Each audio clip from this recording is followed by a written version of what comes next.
एक ऑसिलेटर जो harmonic motion करता है उसका नाम है हार्मोनिक ऑसिलेटर। ऑसिलेटरी मोशन आपको बताया जा चुका है ना, भूल गए? Oscillatory motion, yes, oscillatory motion यानी कि दोलन गति, दोलन गति जिसमें कोई ऑब्जेक्ट इधर जाता है फिर उधर जाता है। ऑसिलेटरी मोशन में होता है to move and flow, to move and flow, इधर जाना उधर जाना, इधर उधर। अगर किसी मोशन में टू मूव एंड फ्लो है तो उसको हम लोग क्या कहते हैं? Oscillatory motion. और ऑसिलेटरी मोशन करने वाले को क्या कहते हैं? Harmonic oscillator. उसका नाम क्या होगा? Harmonic oscillator. अब जैसे हार्मोनिक ऑसिलेटर में एग्जाम्पल अगर आप लेना चाहें तो सिंपल पेंडुलम आ जाएगा, सरल लोलक, simple pendulum, simple pendulum. Spring pendulum आ जाएगा, स्प्रिंग पेंडुलम। अब स्प्रिंग पेंडुलम को आप चाहें हॉरिजॉन्टल में ऑसिलेटरी मोशन करा दें या वर्टिकल में करा दें, ऊपर जाएगा फिर ये नीचे आएगा। कुछ अपने तरफ से बना सकते हैं, जैसे मान लीजिए कि कोई कंटेनर है, बर्तन है, तो यहाँ पर हमने ग्लास की एक बॉल को ड्रॉप किया, ड्रॉप इन द सेंस यहाँ पे इसको पकड़ा हुआ है, छोड़ दिया, तब ये जो ग्लास की बॉल है वो क्या करेगी? ऐसे जाएगी, फिर ऐसे आएगी, फिर ऐसे जाएगी। तो क्रिएट भी कर सकते हैं आप, बहुत सारे हार्मोनिक ऑसिलेटर आप बना सकते हैं, अपनी तरफ से क्रिएट भी कर सकते हैं। तो जो ऑसिलेटरी मोशन करते हैं वो क्या कहलाते हैं? Harmonic oscillator. तो हार्मोनिक ऑसिलेटर्स आर, क्या लिख सकते हैं? Systems, are system which perform oscillatory motion. ये ऐसे सिस्टम होते हैं जिनका काम होता है ऑसिलेटरी मोशन करना। अब ऑसिलेटरी मोशन में अगर एम्पलीट्यूड टाइम के साथ में चेंज नहीं हो रहा है, कांस्टेंट है, जैसे कि हमने यहाँ पर टाइम और एम्पलीट्यूड के बीच में ग्राफ बनाया है, ये टाइम है और ये एम्पलीट्यूड है। एक्चुअली डिस्प्लेसमेंट दिखाते हैं यहाँ पर, डिस्प्लेसमेंट की जो मैक्सिमम वैल्यू है that is called the amplitude. तो किसी ऑसिलेटर के लिए सिचुएशन ये है, ये रहा एम्पलीट्यूड, सपोज कर लो 10 यूनिट का है, एम्पलीट्यूड 10 यूनिट, डिस्प्लेसमेंट का मैक्सिमम ही एम्पलीट्यूड होता है। इसके बाद में फिर से 10 यूनिट, फिर से 10 यूनिट, यानी टाइम के साथ में जो एम्पलीट्यूड है उसकी वैल्यू नहीं बदल रही है। तो अगर किसी हार्मोनिक ऑसिलेटर का टाइम के साथ एम्पलीट्यूड नहीं बदल रहा तो हम उसको कहते हैं undamped, undamped harmonic oscillator, undamped harmonic oscillator. Undamped harmonic oscillator के लिए डैम्प का मतलब होता है मंदन, अनडैम्प्ड जिसमें मंदन ना हो। तो अनडैम्प्ड हार्मोनिक ऑसिलेटर के लिए क्या लिख सकते हो? For these oscillator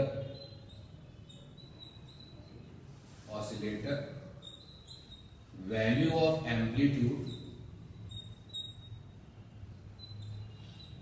value of amplitude remain constant with respect to time, remain constant with respect to time। ये आपका अनडैम्प्ड हार्मोनिक ऑसिलेटर होगा। और अगर किसी ऑसिलेटर का एम्पलीट्यूड टाइम के साथ क्या हो रहा है, चेंज हो रहा है, तो हम उसको क्या कहते हैं, डैम्प्ड हार्मोनिक ऑसिलेटर। अब डैम्प हार्मोनिक ऑसिलेटर जो है उसमें एक फोर्स होता है डैम्पिंग फोर्स। वो जो डैम्पिंग फोर्स है वो कैसा फोर्स है, डैम्पिंग फोर्स वो फोर्स है जो हमेशा वेलोसिटी के क्या रखता है, अपोजिशन में। फिर अगर आप दिमाग दौड़ाएं तो वो कौन सा फोर्स था जो हमेशा रिलेटिव वेलोसिटी का अपोज करता था, आंसर है फ्रिक्शन फोर्स। फ्रिक्शन फोर्स हमेशा रिलेटिव वेलोसिटी का क्या करता है, अपोज करता है, फ्रिक्शन फोर्स। अब ये फ्रिक्शन फोर्स कहां से आएगा, तो हो सकता है कि किसी लिक्विड से फ्रिक्शन फोर्स डेवलप हो जाए, लिक्विड से फ्रिक्शन फोर्स डेवलप हो जाए। भाई जब कोई स्विमर तैरता है पानी में तो पानी जो है उसके ऊपर फ्रिक्शन फोर्स लगाता है, स्विमर उस फ्रिक्शन फोर्स से लड़ता है और तब वो तैर पाता है। तो फ्रिक्शन फोर्स कोई भी लगा सकता है। अगर फ्रिक्शन फोर्स लिक्विड ने लगाया है तो उस फ्रिक्शन फोर्स को विस्कस फोर्स कहते हैं। क्या कहते हैं, विस्कस फोर्स, श्यान बल कहते हैं। अगर फ्रिक्शन फोर्स गैस ने लगाया है तो भी उसको क्या कहते हैं, विस्कस फोर्स। तो जब हम बात करते हैं डैम्पिंग फोर्स की, डैम्पिंग फोर्स, तो जो ये डैम्पिंग फोर्स है, damping force is a friction force. Damping force क्या है, it is force which is या which form due to friction। अब वो फ्रिक्शन किसकी फ्रिक्शन, हो सकता है कि एक सरफेस की दूसरी सरफेस के साथ फ्रिक्शन हो। फ्रिक्शन के कई सारे नाम हैं। फ्रिक्शन में एक तो आता है विस्कस फोर्स, विस्कस फोर्स भी फ्रिक्शन फोर्स है, विस्कस फोर्स। ये जो विस्कस फोर्स है वो आपके लिक्विड से बनता है, बाय द लिक्विड। और ये जो विस्कस फोर्स है वो आपका बाय द गैस बनता है, by the gas. Friction force जो है किसी सॉलिड मीडियम से भी बन सकता है, बाय द सॉलिड मीडियम। और इन्हीं फ्रिक्शन फोर्स को ड्रैग फोर्स भी कहा जाता है, DRAG, ड्रैग फोर्स। तो जब आपको ये सुनने को मिले कि डैम्पिंग फोर्स है तो सिंपली मतलब हो गया कि ये जो डैम्पिंग फोर्स है वो एक तरीके का क्या है, फ्रिक्शन फोर्स है। और अलग अलग हार्मोनिक ऑसिलेटर में ये अलग अलग वजहों से, अलग अलग कारण से डेवलप होगा। जैसे अगर आप एक सिंपल पेंडुलम को एयर में ऑसिलेट करा देते हैं तो सिंपल पेंडुलम पर जो फ्रिक्शन फोर्स काम करेगा वो किसकी वजह से काम करेगा, एयर की वजह से। तो हम इस डैम्पिंग फोर्स को कह सकते हैं कि ये तो ड्रैग फोर्स है, DRAG, ड्रैग फोर्स, या विस्कस फोर्स भी कह सकते हो। अगर आप इसी सिंपल पेंडुलम को किसी लिक्विड में ऑसिलेशन करा देते हो तो अब जो इस पर फोर्स काम करेगा ड्रैग फोर्स, वो बिकॉज ऑफ द लिक्विड काम करेगा। अगर आप स्प्रिंग के एग्जाम्पल में चले जाओ तो ये स्प्रिंग है और ये बॉक्स है और ये सरफेस है। तो देखो ये जो सरफेस है वो कैसी है, सॉलिड है, और ये बॉक्स भी कैसा है, सॉलिड है। तो यहाँ पर जो फ्रिक्शन फोर्स बनेगा वो किसकी वजह से बनेगा, सॉलिड सरफेसेस की वजह से बनेगा। तो कारण कोई भी हो सकता है। डैम्पिंग फोर्स का सीधा मतलब है ये एक ऐसा फोर्स होगा जो या तो लिक्विड की फ्रिक्शन फोर्स से आएगा, या फिर गैस की फ्रिक्शन फोर्स से आएगा, या फिर सॉलिड सरफेसेस की फ्रिक्शन फोर्स से आएगा। बट इनका काम है हमेशा वेलोसिटी को अपोज करना, रिलेटिव वेलोसिटी का क्या करना, अपोज करना। अगर आप ऐसा कहते हो कि वेलोसिटी को अपोज करता है तो उतनी अच्छी बात नहीं है। आपको हमेशा कहना चाहिए सापेक्ष वेलोसिटी का हमेशा क्या करता है, अपोज करता है। रिलेटिव वेलोसिटी का हमेशा क्या करता है, अपोज करता है। तो अनडैम्प्ड हार्मोनिक ऑसिलेटर का जो एम्पलीट्यूड है वो टाइम के साथ नहीं बदलता है, जबकि डैम्प्ड हार्मोनिक ऑसिलेटर का एम्पलीट्यूड, डैम्प्ड हार्मोनिक ऑसिलेटर, इनकी खास बात क्या होगी? तो इनकी खास बात होगी कि इनका जो एम्पलीट्यूड है वो टाइम के साथ लगातार क्या करेगा? डिक्रीज करेगा। और जब हम इस बात का पता लगाएंगे कि वो कौन सा फैक्टर है जिससे एम्पलीट्यूड टाइम के साथ डिक्रीज कर रहा है, तो आंसर आएगा डैम्पिंग फोर्स। तो damped harmonic oscillator, for these oscillator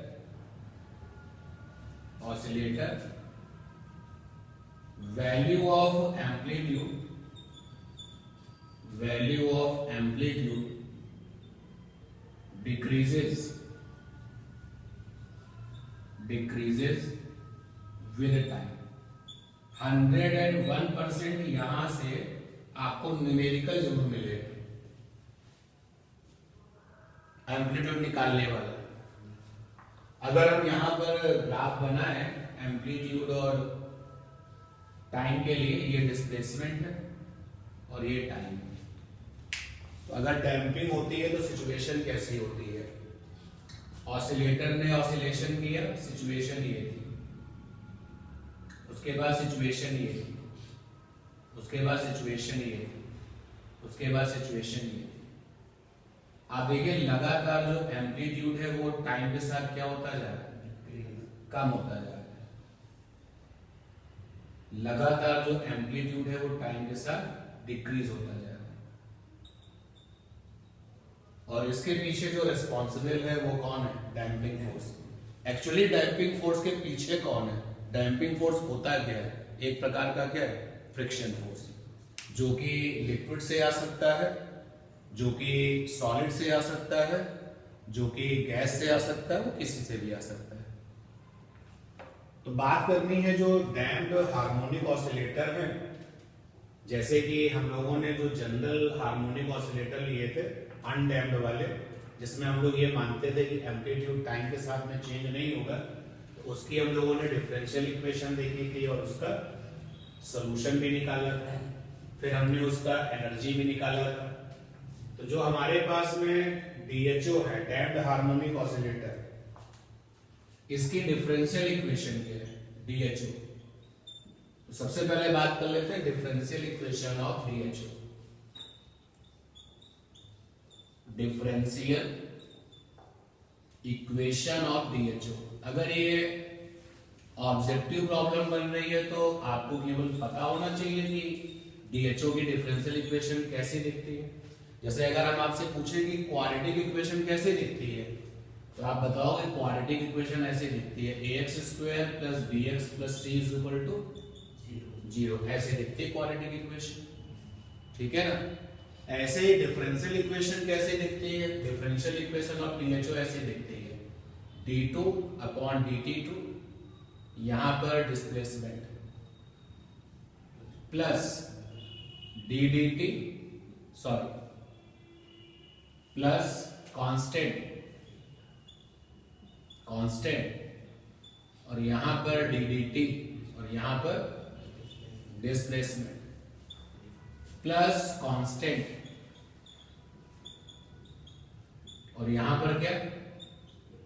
displacement is equal to क्या? 0। जनरली अगर हम ये सोच के चलते हैं कि डिस्प्लेसमेंट को हम x से लिखेंगे, तो फिर ये ऐसी हो जाएगी d2x by dt2, और यहां जो कांस्टेंट है वो हम 2k लिख रहे हैं, dx by dt, और जो यहां पर कांस्टेंट है उसको क्या लिख रहे हैं? ओमेगा स्क्वायर लिखा था या ओमेगा नॉट लिखा था? देख लो आप, ओमेगा स्क्वायर, यहां पे x इज इक्वल टू 0। तो ये है आपकी डिफरेंशियल इक्वेशन डीएचओ की। कैसे बनी है इस पर बात कर लेते हैं, देखते हैं। इन डीएचओ, डैम्प्ड हार्मोनिक ऑसिलेटर के बारे में अगर आप सोचना शुरू करोगे तो एक तो फोर्स होगा रीस्टोरिंग फोर्स,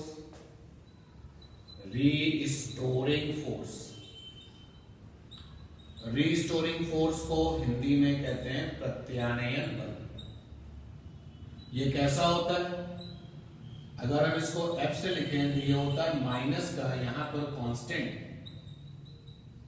और आगे क्या होता है डिस्प्लेसमेंट। जब हम लोग ऑर्डिनरी यानी कि अनडैम्प्ड हार्मोनिक ऑसिलेटर पढ़ रहे थे तब हमने इस कांस्टेंट को किससे लिखा था, K से लिखा था। लेकिन अब चूंकि हमें जो है यहाँ पर एक K यूज करना है तो अब हम यहाँ पर कांस्टेंट जो ले रहे हैं उस कांस्टेंट को हमने म्यू से ले लिया। ये हो गया F is equal to minus का म्यू और डिस्प्लेसमेंट को हम x से ले रहे हैं। ये हो गया रीस्टोरिंग फोर्स जो कि हमेशा और हमेशा मीन पोजीशन की तरफ होता है। अगर हम एक डीएचओ के एग्जाम्पल में एक स्विंग ले लें, ये आपका सिंपल पेंडुलम जो इस तरफ जाएगा फिर ये इस तरफ आएगा, तो जब ये सिंपल पेंडुलम इधर जा रहा है तो रीस्टोरिंग फोर्स कैसा है इधर, और ये क्या होती है मीन पोजीशन, ये मध्यमान स्थिति है। और फिर जब ये इधर जाएगा तो ये आपका कैसा होगा इधर। तो जो ये रीस्टोरिंग फोर्स होता है वो हमेशा डिस्प्लेसमेंट से अपोजिट होता है, और आप ये भी कह सकते हो हमेशा किस ओर होता है, मध्यमान स्थिति की ओर होता है, टुवर्ड्स द मीन पोजीशन। ठीक है ना, आप समझ पा रहे हो ना। मध्यमान स्थिति क्या होती है, स्टार्टिंग पॉइंट, जैसे डीएचओ ने अपने आप को स्टार्ट किया। तो अगर हम इसको मानते हैं स्टार्टिंग पॉइंट, तो जब आपका सिंपल पेंडुलम उधर जा रहा होगा तो रीस्टोरिंग फोर्स कैसा होगा इधर, जब इधर जा रहा तो कैसा होगा इधर। चाहे जैसे कहना चाहो, अगर आप ये कहते हो कि रीस्टोरिंग फोर्स डिस्प्लेसमेंट से अपोजिट इन डायरेक्शन होता है तो भी सही है, और अगर आप ऐसे कहते हो कि रीस्टोरिंग फोर्स हमेशा मीन पोजीशन की ओर होता है तो भी ये बात सही है। और डीएचओ में काम करती है डैम्पिंग फोर्स, एक तो ये वाली फोर्स हो गई, दूसरी काम करती है डैम्पिंग फोर्स।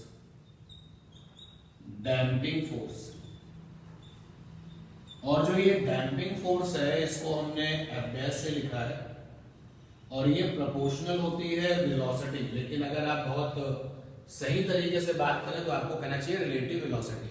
वेलोसिटी कह लो कोई प्रॉब्लम नहीं, लेकिन एक्चुअली वो कौन सी वेलोसिटी होती है, रिलेटिव वेलोसिटी। यहां पर हो गया वेलोसिटी, क्योंकि वेलोसिटी का ये अपोज करता है हमेशा उस रिलेटिव वेलोसिटी का नुकसान करता है, तो यहाँ पे क्या लगा है नेगेटिव। और ये आ गया F डैश कांस्टेंट आएगा, और यहां पर जो कांस्टेंट आएगा उस कांस्टेंट को हमने लिया था R से, और ये वेलोसिटी। यहां पे ये जो R है वो डैम्पिंग कांस्टेंट है, डैम्पिंग कांस्टेंट। अच्छा, R अगर एक डैम्पिंग कांस्टेंट है, अगर मैं 4 से मल्टीप्लाई कर दूं तो 4R क्या होगा, ये भी डैम्पिंग कांस्टेंट होगा। ठीक है ना, तो अगर इस R में कुछ कांस्टेंट वैल्यू से मल्टीप्लिकेशन या डिवीजन किया जाए तो एक नया जो कांस्टेंट मिलेगा उसका नाम भी क्या होगा, डैम्पिंग कांस्टेंट होगा।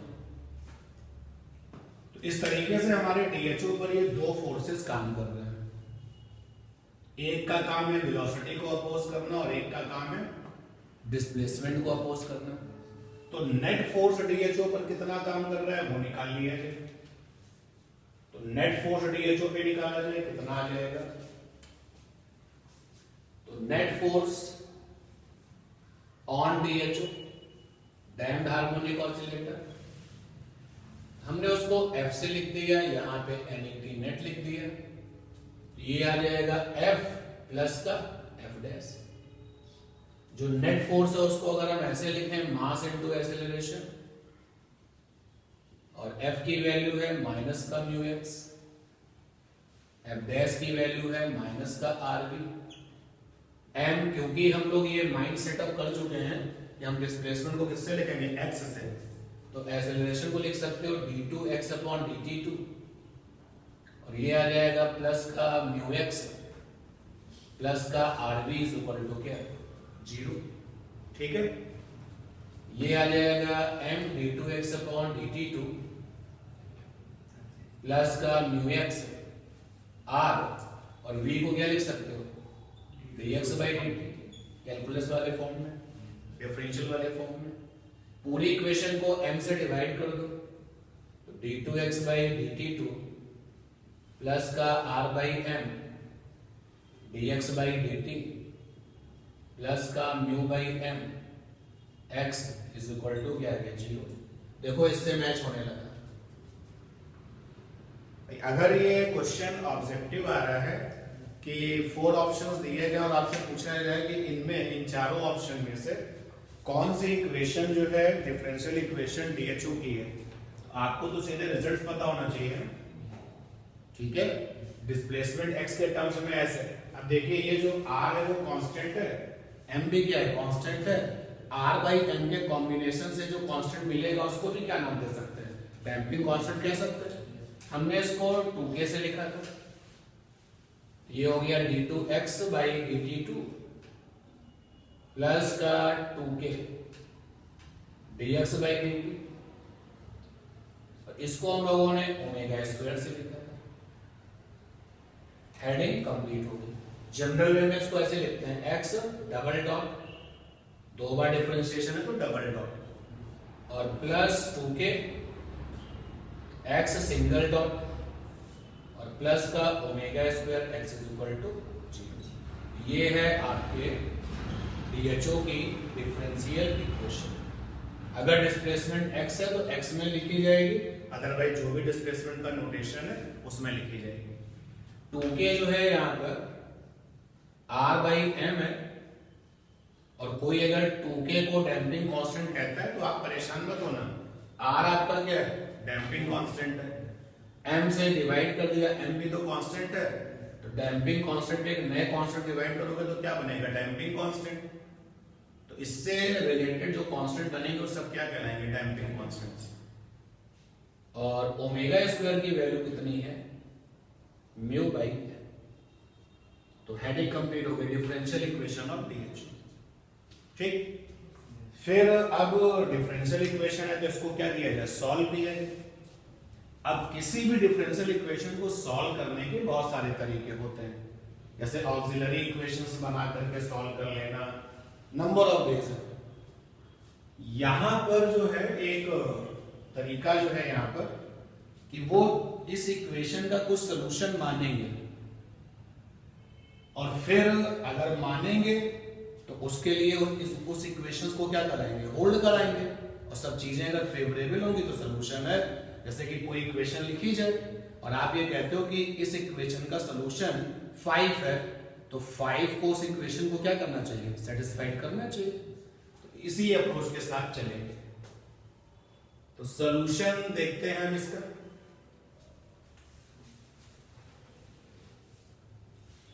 Solution of DHO differential equation, differential equation, solution of damped harmonic oscillator differential equation. तो इक्वेशन तो हमारे पास आ चुकी है, एक बार लिख दिया जाए, यहां पर लिखी हुई है ऑलरेडी, ये लीजिए, ये रही। चलो एक बार फिर से लिख लेते हैं। इक्वेशन है हमारे पास में d2x बाई dt2 प्लस का 2k dx by dt plus का omega square x is equal to 0, जहां पर 2k की वैल्यू कितनी है r बाई m, जरूरत पड़ने पर k की वैल्यू कितनी है r बाई 2m। अगर कोई ये कह दे कि डैम्पिंग तो है ही नहीं, तो फिर डैम्पिंग कांस्टेंट क्या हो जाएगा 0, r बराबर क्या हो जाएगा 0, तो k बराबर भी क्या हो जाएगा 0, और जो ओमेगा स्क्वायर है that is mu by m, ठीक है। म्यू यहां पर क्या था रीस्टोरिंग फोर्स में जो आने वाला कांस्टेंट होता है ना उसको कहते हैं फोर्स कांस्टेंट। कौन सा कांस्टेंट फोर्स कांस्टेंट। और डैम्पिंग फोर्स में जो आने वाला कांस्टेंट को क्या कहते हैं डैम्पिंग कांस्टेंट। और इन कांस्टेंट में कुछ अगर अलग कांस्टेंट चीजें ऑपरेट कर दी जाए तो भी क्या रहेगा कांस्टेंट ही रहेगा। तो इसको हमें सॉल्व करना है। तो हमने सपोज किया कि इस इक्वेशन का जो सॉल्यूशन है let x is equal to a e की पावर अल्फा टी। a यहां पर कांस्टेंट है, कोई कांस्टेंट है, और ये कहा कि ये सॉल्यूशन है इस इक्वेशन का, is solution of above equation. तो तो अब यहां पर हमारे लिए x को पता है कि x डिस्प्लेसमेंट है, a क्या है अननोन है, बट a क्या है कांस्टेंट है। ये अननोन कांस्टेंट क्या है मुझे पता नहीं है। e की पावर अल्फा, अल्फा भी यहाँ पे क्या है अननोन टर्म है, पता नहीं है, और t यहाँ पर क्या टाइम है। तो अब अगर हमने ये सपोज किया है कि इस इक्वेशन का ये सॉल्यूशन है, तो इस रिजल्ट से उस ऊपर वाली इक्वेशन को क्या होना चाहिए सेटिस्फाइड होना चाहिए, सेटिस्फाइड करा दो। अगर आप डिफरेंशिएट करो तो यहां से आ जाएगा dx बाई dt, आ जाएगा a अल्फा e की पावर अल्फा t। ओके, एक बार और डिफरेंशिएट करो तो d2x अपॉन dt2, ये आ जाएगा a अल्फा स्क्वायर e की पावर अल्फा t। इन सारे टर्म्स को ऊपर वाली इक्वेशन में रख देना चाहिए, क्योंकि आप इसको सॉल्यूशन मान रहे हो। जैसे आप इनको अप्लाई करोगे तो रिजल्ट आ जाएगा। इसको हमने इक्वेशन 1 नाम दे दिया, और इन तीनों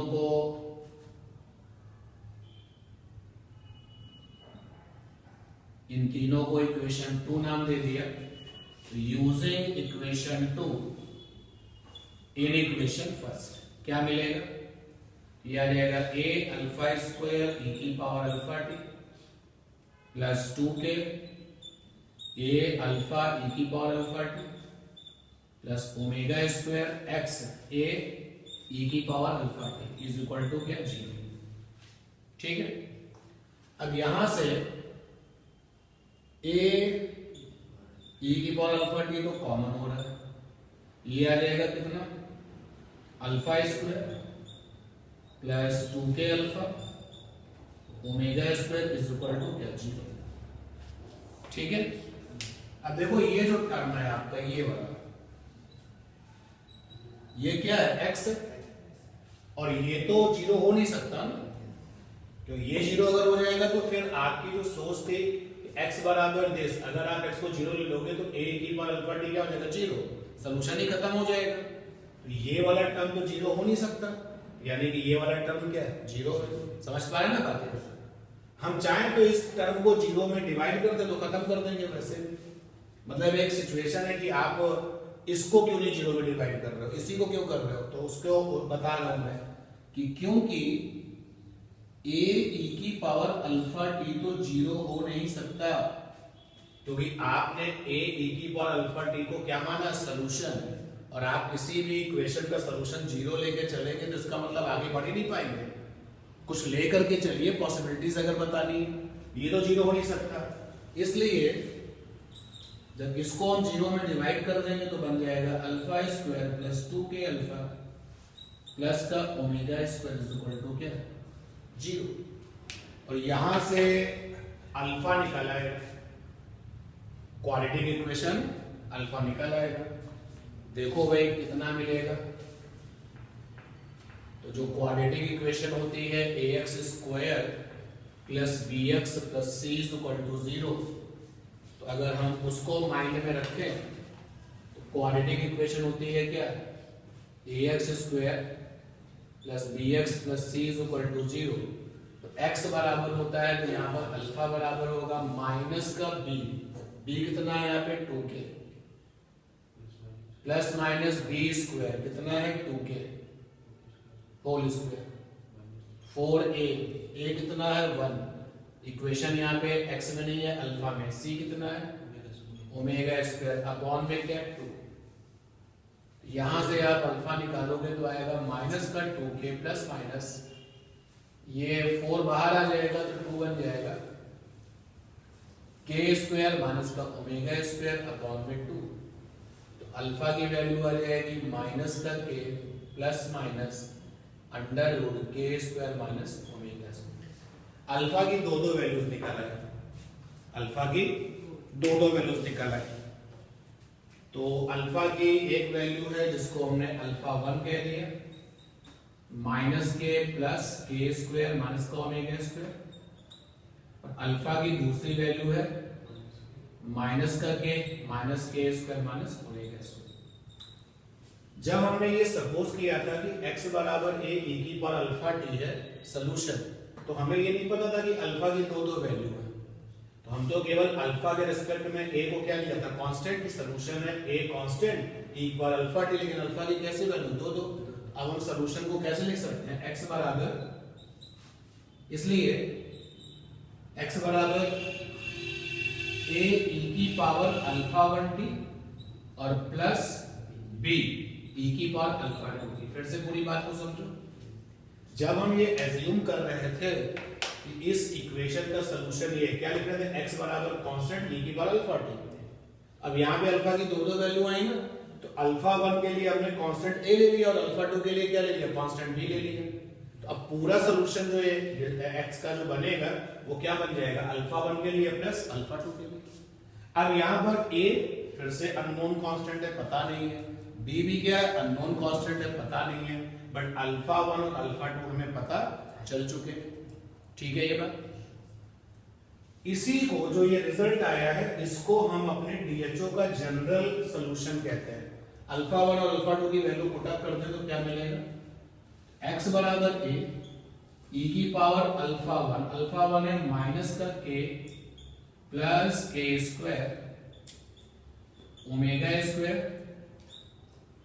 साथ में है t और प्लस का b, अल्फा 2 की वैल्यू है माइनस k माइनस का k स्क्वायर ओमेगा स्क्वायर, साथ में है t। आप देखो कि यहां से अगर हम e की power minus k T common ले लें, e की पावर माइनस के टी दोनों में है ना, आ सकता है कॉमन, तो ये बन जाएगा a और e की पावर क्या बनेगा, k स्क्वायर माइनस का ओमेगा स्क्वायर, साथ में t प्लस b e की power minus k square omega square और साथ में क्या t। ठीक है ना, यहां तक हम आ चुके हैं और इसको कहते हैं कि ये हमारी डीएचओ का क्या जनरल सॉल्यूशन, इसको कहते हैं this is general solution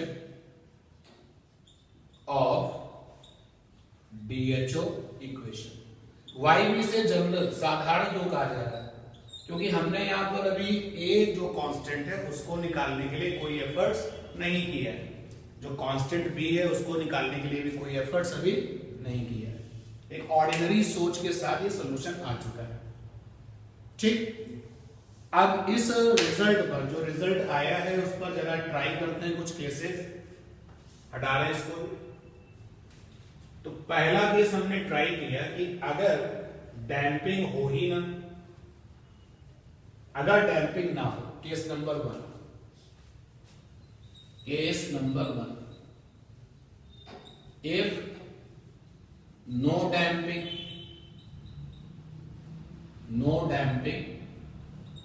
take place, no damping take place।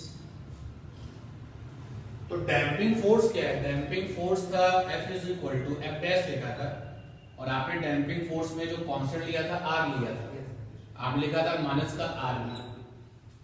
तो अगर डैम्पिंग फोर्स होगा ही नहीं, यहां पे रख दो 0, माइनस का R इंटू V तो 0 हो नहीं सकता। क्या V 0 हो सकता है? क्या ऑसिलेटर में V 0 हो सकता है? जब ऑसिलेशन हो रहा होगा तो V तो 0 होगा नहीं, तो क्या 0 हो जाएगा, R 0 हो जाएगा, क्योंकि V तो 0 होगा नहीं, इसलिए R क्या हो जाएगा, 0। अब देखिए R अगर 0 है, ये देखिए R अगर 0 है तो K भी क्या हो जाएगा, 0। तो क्योंकि 2K इज इक्वल टू है R बाई M और R अगर 0 तो K भी क्या हो जाएगा, 0।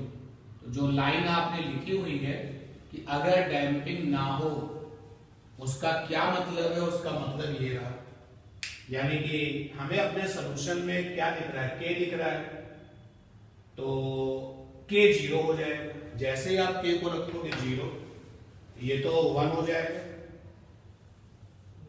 हो जाएगा, क्या रह जाएगा वहां पर, देखो K को अगर रखोगे 0, ध्यान से देखना और बताना मुझे आराम से, कोई जल्दबाजी नहीं, x बराबर, लेकिन थोड़ा डायरेक्ट ही चलेंगे, एक तो स्टेप वहीं पर होंगे और वहीं पर लिखेंगे, देखिए क्या होगा। देखो भाई ये तो 1 हो गया कैपिटल ए, के रखोगे जीरो के लिए क्या बनेगा, माइनस का ओमेगा स्क्वायर। तो माइनस का ओमेगा स्क्वायर क्या हो गया, माइनस का अंडर रूट में है माइनस का ओमेगा स्क्वायर, ये हो जाएगा अंडर रूट -1 साथ में क्या ओमेगा स्क्वायर, ये क्या हो गया आई आयोटा और ये ओमेगा, यानी कि ये बनेगा ए ई की पावर आई ओमेगा टी, ए ई की पावर आई ओमेगा टी। ओके ठीक, प्लस का बी, इधर देखिए क्या होगा, माइनस का आई ओमेगा टी, बोलो सेम सिचुएशन है ना, और यहां क्या बनेगा ई की पावर माइनस का आई ओमेगा टी। ठीक, तो अब ये आ जाएगा x इज इक्वल टू ए, और e की पावर आई थीटा क्या होता है भाई, cos थीटा प्लस आई साइन थीटा, जानते हो ना, कौन सी थ्योरम, डिमाइवर थ्योरम, जानते हो नहीं जानते हो, नहीं जानते हो, याद रखो e की power I theta is equal to क्या है, cos थीटा प्लस आई sine theta, De Moivre theorem complex number में होती है, हो सकता है तुमने ना पढ़ी क्योंकि ये जो आपका सिलेबस था उसमें डिलीट कर दी गई थी, और नहीं जानते जान लो, e की power I theta is equal to क्या होता है, cos थीटा प्लस आई साइन थीटा, तो ये डिमाइवर थ्योरम कहलाती है। तो अप्लाई कर दो, यहां पर क्या हो जाएगा भाई, ये हो जाएगा a, और यहां पर cos ओमेगा t और आई साइन ओमेगा t, और प्लस का b cos omega t minus का आई साइन ओमेगा t,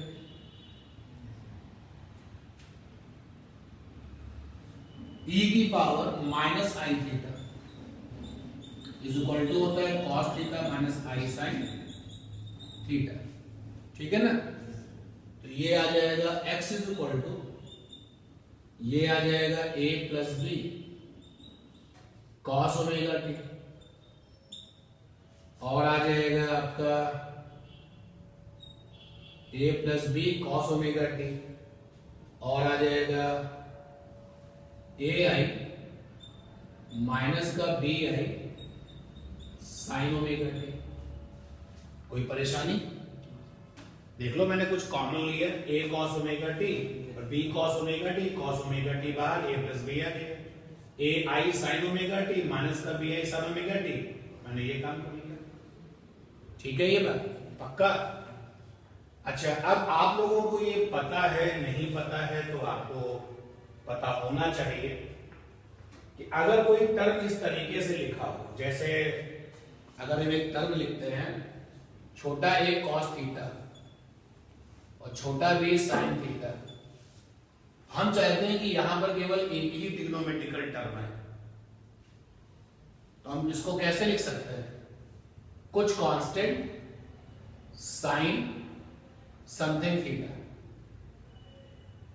हम आपसे ये कह रहे हैं, ये जो टर्म लिखा ना a cos theta plus b sin theta, इस टर्म में या तो मुझे cos दिखना चाहिए या sin दिखना चाहिए, मुझे दोनों ही दिखने हैं, तो क्या आप इसको बदल सकते हो, आंसर यहां बदला जा सकता है, ये सब आपकी 11th स्टैंडर्ड की मैथमेटिक्स है। देखो मैं कैसे बदल रहा हूं, ध्यान देना, मैंने root a square b square से डिवाइड किया और मल्टीप्लाई किया, यहां पे रहा root a square plus b square, और ये हो गया a upon root a square plus b square cos theta, और ये हो गया b upon root a square plus b square, और साथ में क्या लिखा sin थीटा।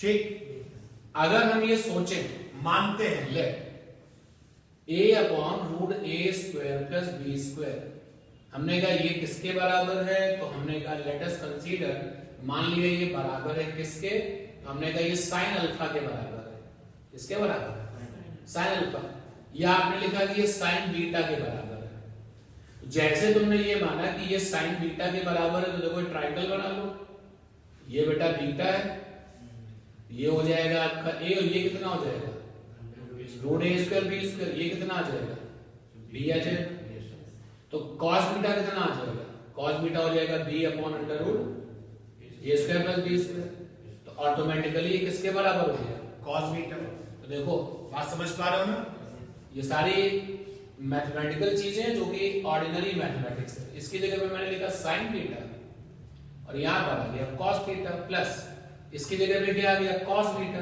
और यहां पे क्या आ गया साइन थीटा। तो देखो ये क्या हो गया रूट ए स्क्वायर प्लस बी स्क्वायर और ये क्या हो जाएगा साइन ए कॉस बी, यानी साइन थीटा प्लस बीटा। तो जो ये टर्म आपको दिखाई दे रहा है, इस टर्म को तुमने कैसे बदल दिया, कांस्टेंट और साइन क्या थीटा प्लस बीटा बदल दिया। ऐसा ही तो कुछ यहां दिखाई दे रहा है। देखो अगर हम a प्लस बी को छोटा a मान ले, तुम्हारे अपने समझाने के लिए तुम्हें थोड़ा सा अच्छा फील हो, अगर हम इसको छोटा a मान लें और इसको हम छोटा b मान लें, बिल्कुल यही सिचुएशन आती है। जब आप इसको बदलोगे तो लास्ट में क्या होगा, x बराबर कांस्टेंट। अब वो कांस्टेंट क्या है उस पर थोड़ा सा ध्यान कम दो, यहां पर आ जाएगा कांस्टेंट और फिर क्या होगा साइन, तो यहां पे लिखोगे साइन और यहां पे क्या है थीटा प्लस बीटा। बीटा भी अपने आप में क्या है एक कांस्टेंट एंगल ही तो है बेटा, a तुम्हारा क्या है कांस्टेंट और b भी क्या है कांस्टेंट। तो यहां से a और b की हेल्प से जो साइन का बीटा जो बीटा एंगल आएगा वो भी कैसा आएगा फिक्स एंगल ही तो आएगा, ऐसा तो नहीं कि फिक्स नहीं आएगा, बोलो भाई। तो यहां पर आप देखिए थीटा की जगह पे क्या चल रहा है ओमेगा टी, यहां पर हमको मिलेगा ओमेगा टी, यहां पे थीटा चल रहा है, यहां पे थीटा की जगह पे क्या चल रहा है ओमेगा टी, और यहां पे क्या आएगा प्लस कांस्टेंट। बोलो समझ पाए बात को, पक्का। थोड़ा सा एप्लीकेशन है लेकिन वो जो एप्लीकेशन है वो बहुत टिपिकल मैथमेटिक्स नहीं है।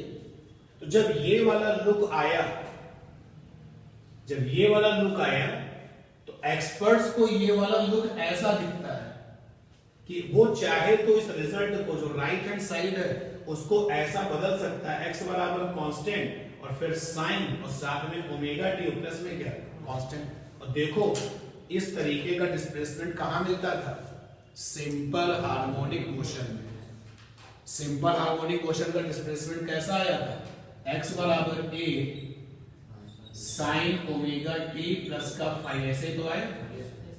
तो क्या ये रिजल्ट बिल्कुल उसी तरीके से मैच करता है। तो हमने क्या सीखा कि अगर डैम्पिंग नहीं होगी, तो जब डैम्पिंग नहीं होगी तो अपने आप में वो जो हार्मोनिक ऑसिलेटर है वो क्या बन जाएगा अनडैम्प्ड बन जाएगा, और अनडैम्प्ड बन जाएगा तो बिल्कुल वैसे ही बिहेव करेगा जिसके बारे में हम पहले से क्या कर चुके हैं, पढ़ चुके हैं। तो अब हमारा जो ऑसिलेटर है वो कौन सा मोशन करेगा, सिंपल हार्मोनिक मोशन करेगा और इसके एम्पलीट्यूड में टाइम के साथ कोई लॉस नहीं होगा। तो हमने ये इक्वेशन को बॉक्स में बंद किया और लिखा, क्या लिखा कि इन नो डैम्पिंग जो हमारा DHO होगा, in no damping DHO maintain oscillatory SHM motion with constant amplitude। Okay बोलो भाई। बट इस काम को करने के लिए उधर थोड़ा सा मैंने मैथमेटिकल ट्रीटमेंट भी किया है जो कि तुम्हें नोट नहीं करना समझने के लिए। अब अच्छा एक बात और देखना समझना बात, जैसे हमने इसको साइन बीटा मान लिया, अगर मैं इसको कॉस बीटा मान लेता ये क्या बन जाता साइन बीटा। तो आराम से आप इस चीज को एक्सेप्ट करो कि अगर आपके सामने ये लुक आ जाए कभी भी, इस तरीके का लुक अगर आ जाए, कैसा लुक आ जाए, A cos theta B sine theta, अगर आप चाहोगे तो ये कुछ इस तरीके का बन जाता है कांस्टेंट और यहां पर साइन थीटा प्लस कांस्टेंट। तो यहां नेगेटिव लाइन जाओगे नेगेटिव भी आ जाएगा, कोई प्रॉब्लम नहीं, ठीक है नोट कर लीजिए। आपके नोट करने वाली चीज तो यही है ना, केस नंबर 1 है।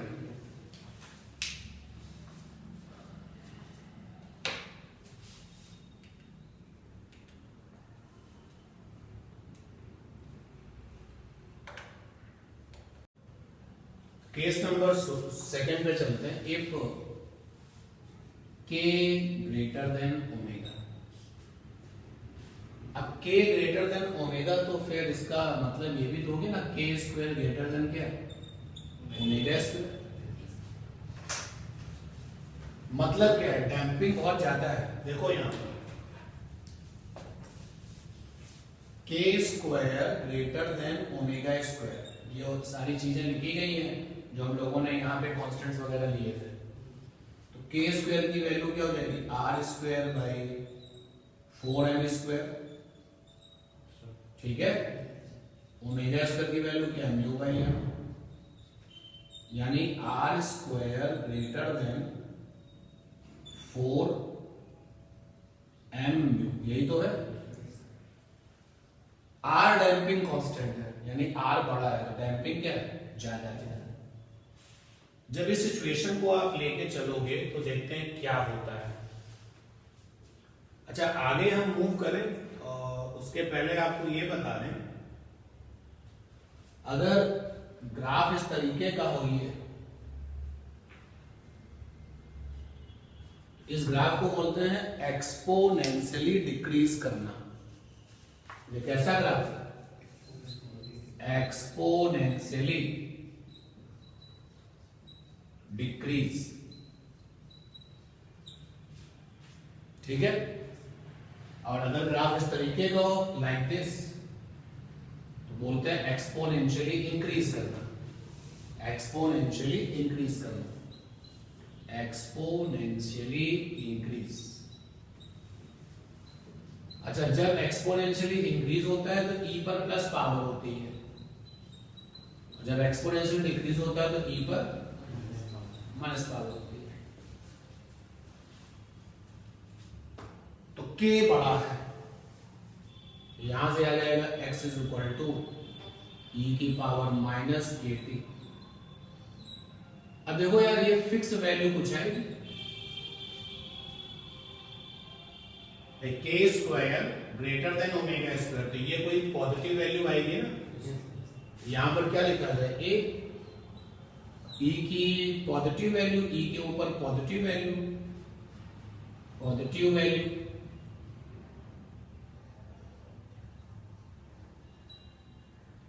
और यहां पर b, यहां पर ये टर्म तो पॉजिटिव होगा ना। तो ऐसा करते हैं कि कुछ ले लेते हैं कि k square minus omega square का जो रिजल्ट है, एक बार फिर से आप देखें, ये वैल्यू कैसी आएगी, पॉजिटिव आएगी। k square minus omega square positive आएगा, और उसका जब अंडर रूट लोगे तो भी क्या आएगा, पॉजिटिव आएगा। तो हमने मान लिया कि let k square minus omega square जब सॉल्व करते हैं तो ये निकल के आता है कुछ फिक्स वैल्यू ले लीजिए। हम लोग r ले चुके हैं, b नहीं लिया अभी तक, छोटा b ले लेते हैं,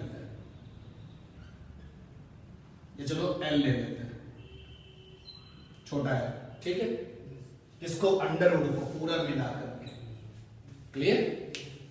तो ये बन जाएगा कितना, e की पावर lt, और ये बन जाएगा e की पावर माइनस lt। इसको अंदर ले गए, x is equal to a e की power minus kt plus lt, ठीक है। और ये हो गया b e की power minus kt minus lt, ठीक है। अब आप देखिए यहां से x की वैल्यू आ गई a, e की पावर माइनस, ये आ जाएगा k माइनस lt, और ये हो जाएगा b e की power minus k plus lt। आराम से और बहुत ध्यान से आप इस x को देखो, e पर नेगेटिव पावर है जो कि बता रहा है डिक्रीज करना। बोलो भाई, e पर नेगेटिव पावर है ना, जो कि क्या बता रहा है, डिक्रीज करना। यहां पर भी e पर कितनी पावर नेगेटिव, जो कि क्या बता रहा है, डिक्रीज करना। तो क्या मैसेज मिला, मैसेज ये मिला कि जब k ओमेगा से बड़ा होगा तो जो डिस्प्लेसमेंट है वो एक्सपोनेंशियली क्या कर रहा है, डिक्रीज कर रहा है। ऑसिलेटरी नहीं हो रहा है, ऑसिलेटरी में तो इंक्रीज करता है फिर क्या करता है, डिक्रीज करता है। यहाँ लगातार decrease and decrease and decrease and decrease, यानी कि ये ऑसिलेटरी मोशन नहीं करेगा। बात समझ पा रहे हैं ना? ऑसिलेटरी मोशन में तो क्या होता है, इंक्रीज फिर डिक्रीज फिर इंक्रीज फिर डिक्रीज, बट यहाँ पे लगातार क्या हो रहा है, डिक्रीज। कैसे पता चल रहा है? क्योंकि ई पर नेगेटिव पावर हमेशा ये बताती है कि एक्सपोनेंशियली क्या करेगा, डिक्रीज। तो ये टर्म भी एक्सपोनेंशियली डिक्रीज और ये टर्म भी एक्सपोनेंशियली डिक्रीज, तो एक्स भी एक्सपोनेंशियली क्या करेगा, डिक्रीज। तो क्या पता चला? पता ये चला कि इन this case DHO not perform oscillatory motion.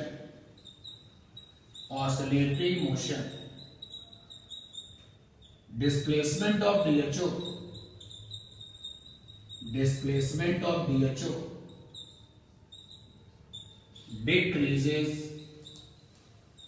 decreases exponentially। और जब हमने देखा कि डैम्पिंग ने उसके ऑसिलेटरी मोशन को ही खत्म कर दिया, भाई हम तो ये सोच रहे थे कि कम से कम वो ऑसिलेटरी मोशन तो करे, ठीक है वो एम्पलीट्यूड कम के साथ करे, बट यहां तो उसने क्या खत्म कर दिया, ऑसिलेटरी मोशन ही खत्म कर दिया। तो हमने इसको नाम दिया हैवी डैम्पिंग। क्या नाम दिया, हैवी डैम्पिंग। सोचो कि एक सिंपल पेंडुलम जो है वो किसी बहुत गाढ़े लिक्विड में है, अब हमने उसको पकड़ा और उसको यहां ले जाके छोड़ दिया, ये सोच के छोड़ दिया अब ये इधर आएगा और इधर जाएगा, लेकिन वो इधर चला, रुक गया, यानी उसने कोई भी ऑसिलेटरी मोशन। तो जब डैम्पिंग बहुत हैवी हो जाती है, हाई हो जाती है, तो DHO ऑसिलेटरी मोशन नहीं करता, और इस केस को हैवी डैम्पिंग केस कहते हैं। It is called heavy damping case. अच्छा, अब आपके लिए जो क्वेश्चन है कहेगा कि हैवी डैम्पिंग में क्या होता है। देखो ये सारी चीजें लिखी हुई है हैवी डैम्पिंग की, ये साइड में, तो ये तो जनरल बातें हैं ऊपर, 2K इतना है, K इतना है, ओमेगा इतना, लेकिन जब हमने इस वाली बात को अप्लाई किया है तो हैवी डैम्पिंग में जो आपका डैम्पिंग कांस्टेंट है उसका स्क्वायर ग्रेटर देन होता है 4mu। म्यू यहां पर क्या कहलाता है, फोर्स कांस्टेंट। यानी कि अगर आपसे क्वेश्चन पूछा जाए कि हैवी डैम्पिंग के केस में डैम्पिंग कांस्टेंट कैसा होता है, तो आंसर है R greater than under root क्या 4mu स्क्वायर लगाए, नोट कर लीजिए। अब कौन सा केस रह जाएगा अभी इसके बाद, आज की क्लास के बाद, K बराबर ओमेगा और K लेस देन ओमेगा।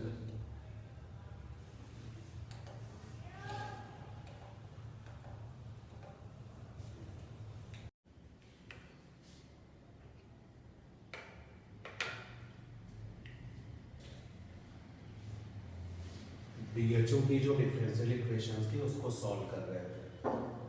तो क्या थी डिफरेंशियल इक्वेशन, एक बार जरा लिख लेते हैं। d2x अपॉन dt2 प्लस का 2k dx बाई dt और प्लस का omega square x is equal to 0। ठीक है, जहां पर 2k की जो वैल्यू थी वो r बाई m थी।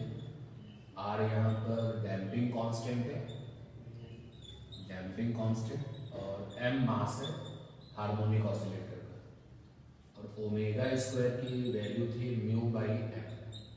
म्यू यहाँ पर क्या है, फोर्स कांस्टेंट है, रीस्टोरिंग फोर्स वाला कांस्टेंट। फिर इसको जब सॉल्व किया था क्या रिजल्ट आया था,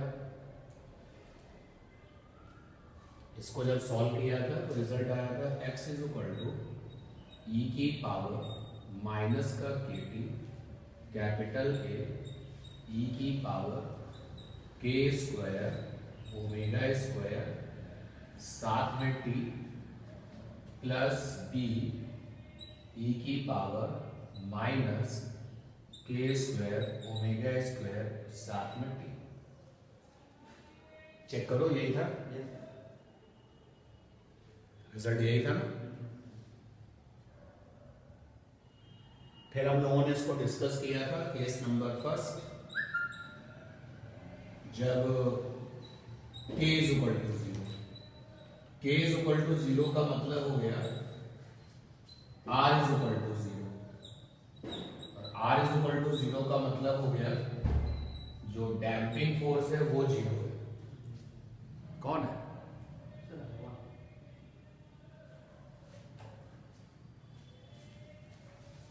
ठीक है, उसको सही से बंद करो, हल्का सा बस, ठीक, बस ठीक है। तो यहाँ पर इसका मतलब हो गया फोर्स इज इक्वल टू 0, यानी कि जो डैम्पिंग फोर्स है उसको आपने एफ डैश लिखा था और ये 0, damping force is equal to 0। तो इस वाले केस में हमें जो रिजल्ट मिला था वो ऐसा मिला था। तो x इज इक्वल टू मिला था constant sign omega T plus का क्या कांस्टेंट, और इस रिजल्ट को देख करके हमने ये डिसीजन ले लिया था कि जो हमारा DHO है वो बिल्कुल रिएक्ट करेगा just like undamped harmonic oscillator, क्योंकि उसके एम्पलीट्यूड में किसी तरीके का टाइम के साथ कोई लॉस नहीं होगा। तो रिजल्ट यहाँ पर ये आया था कि जो DHO है, damped harmonic oscillator, behaves like undamped DHO, undamped DHO, undamped DHO means undamped harmonic oscillator, जिसका भी एम्पलीट्यूड टाइम के साथ में चेंज नहीं हो रहा है अगर डैम्पिंग फोर्स ना हो। और वैसे भी हमें पता है कि अगर डैम्पिंग फोर्स नहीं होगा तो हम फिर डैम्प्ड हार्मोनिक ऑसिलेटर को क्या कहेंगे? अनडैम्प्ड ही कहेंगे। और जो ऑसिलेटर के पास जो मोशन है वो कैसा है? ऑसिलेटरी है, ऐसा चल रहा है। DHO behaves like undamped harmonic oscillator and motion कैसा होगा? motion is oscillatory, और हार्मोनिक ऑसिलेटर के पास जो मोशन होगा वो ऑसिलेटरी होगा, और सिंपल हार्मोनिक मोशन वहां पर होगा। एम्पलीट्यूड जो है टाइम के साथ में चेंज नहीं होगा, ठीक है ना? ये था केस फर्स्ट। केस सेकंड में क्या था? केस सेकंड में हम लोगों ने काउंट किया था केस नंबर 2, अगर k की वैल्यू ओमेगा से ज्यादा है, अगर k की वैल्यू ओमेगा से ज्यादा है तो हमें जो डिस्प्लेसमेंट मिला था, यानी कि x की वैल्यू जो आई थी, x की वैल्यू आई थी a e की power minus k minus L T और प्लस का b e की power minus k plus L T. क्या मैसेज आ गया था? मैसेज ये आ गया था कि इन दिस सिचुएशन या इन दिस केस जो डैम्प्ड हार्मोनिक ऑसिलेटर है DHO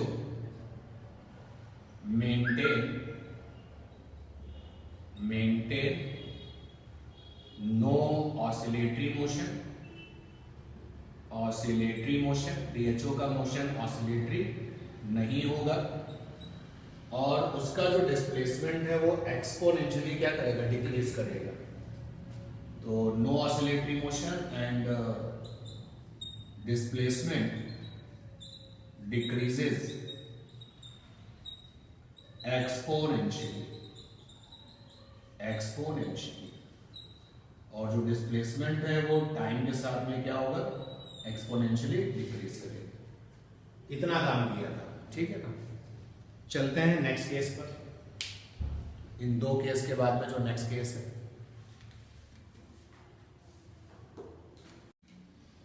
इस वाले केस में जो केस नंबर 2 था उसमें हम लोगों ने डैम्पिंग को नाम दिया था, कैसी डैम्पिंग है? हैवी डैम्पिंग, हैवी डैम्पिंग,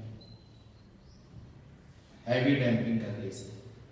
इतनी जबरदस्त डैम्पिंग है कि ऑसिलेटर जो है परफॉर्म नहीं कर पा रहा ऑसिलेटरी मोशन। और इस हैवी डैम्पिंग को एक नाम और देते हैं ओवर डैम्प या dead beat motion, over damp dead beat motion. इस हैवी डैम्पिंग को एक नाम और भी वहां हो सकता है कि आपके लिए यूजफुल हो, ओवर डैम्प। डैम्पिंग का मतलब क्या होता है? नुकसान पहुंचाने वाला। ओवर डैम्पिंग का मतलब क्या हो गया? ज्यादा नुकसान पहुंचाने वाला। तो ओवर डैम्प या फिर इसको बोलते हैं डेड। डेड मतलब खत्म हो गया, डेड बीट मोशन। इन नामों से भी इसको जानते हैं। केस नंबर लेते हैं 3, जिसमें कि k की वैल्यू ओमेगा के इक्वल रख देते हैं। देखते हैं क्या होता है। अगर k की वैल्यू ओमेगा के इक्वल रखी जाए,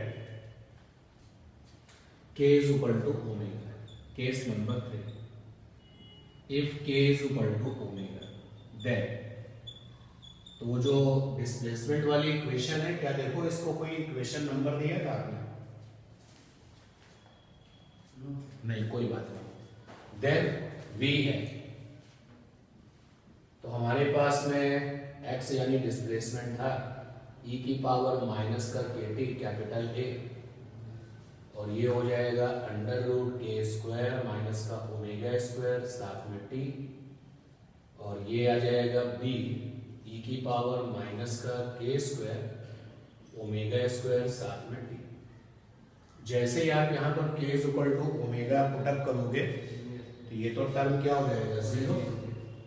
ये वाला टर्म आपका हो जाएगा 1 e की पावर 0, और ये टर्म भी क्या हो जाएगा? 1। तो यहाँ पर आ जाएगा x is equal to a plus b e की पावर माइनस का k। तो ये भी कौन सा केस हुआ? ये भी एक्सपोनेंशियल डिक्रीज का केस हुआ, क्योंकि हार्मोनिक होने के लिए साइन या कॉस के टर्म दिखने चाहिए, नहीं दिख रहे। लेकिन जो ये केस नंबर 3 वाला जो केस नंबर 3 में जो डैम्पिंग है, और जो ये केस नंबर 2 में जो डैम्पिंग है, यहां पे डैम्पिंग कंपैरेटिवली कम है। देखो कैसे है। केस नंबर 2 में जब आप गए थे तो x के रिजल्ट में e के ऊपर जो नेगेटिव पावर के कितने टर्म्स थे? 2 टर्म्स थे। यानी यहां पर कंपैरेटिवली ज्यादा तेजी से डिक्रीज हो रहा है, और यहां पर कंपैरेटिवली उतना तेजी से डिक्रीज नहीं हो रहा। लेकिन ये नो ऑसिलेटरी का केस है, ये ऑसिलेटरी मोशन नहीं कर रहा है, क्योंकि ऑसिलेटरी मोशन करने के लिए हमको साइन या कॉस के टाइम वाले फंक्शंस मिलने चाहिए। तो यहां पे क्या लिख पाएंगे? ये हो गया in this case no oscillatory motion take place, no oscillatory motion take place. इस वाले केस में ऑसिलेटरी मोशन तो नहीं है, एंड डिस्प्लेसमेंट, और जो डिस्प्लेसमेंट है, displacement x decreases exponentially, but here, yeah, in this case damping is comparatively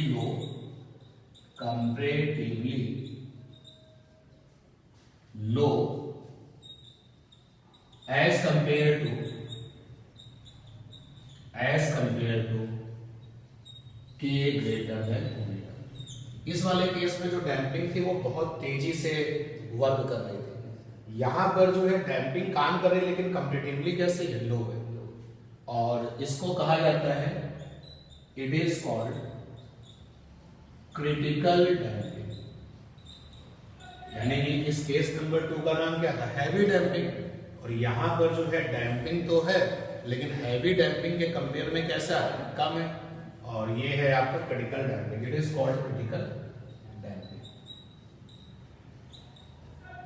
जब आप इसका डिस्प्लेसमेंट वर्सेस टाइम ग्राफ बनाओगे तो कुछ इस तरीके का आता है ग्राफ।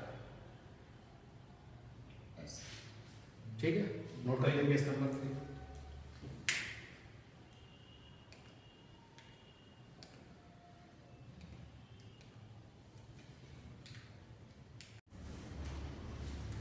देखिए, जब हमने डैम्प्ड हार्मोनिक ऑसिलेटर को डिफाइन किया था, DHO डैम्प्ड हार्मोनिक ऑसिलेटर, ये कहा गया था कि इसका जो एम्पलीट्यूड है वो टाइम के साथ क्या होता रहता है, बदलता रहता है।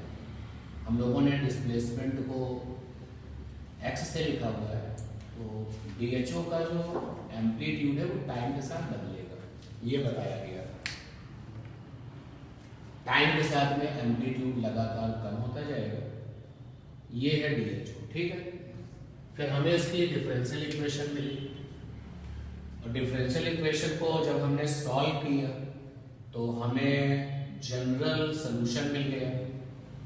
General solution of displacement for DHO, damped harmonic oscillator के लिए डिस्प्लेसमेंट का एक जनरल सॉल्यूशन मिला, और वो जनरल सॉल्यूशन मिला x is equal to e की power minus kt, constant e की पावर k स्क्वायर माइनस का ओमेगा स्क्वायर t, और प्लस का b e की पावर माइनस का k स्क्वायर ओमेगा स्क्वायर साथ में t, ये जनरल सॉल्यूशन मिला, ठीक है।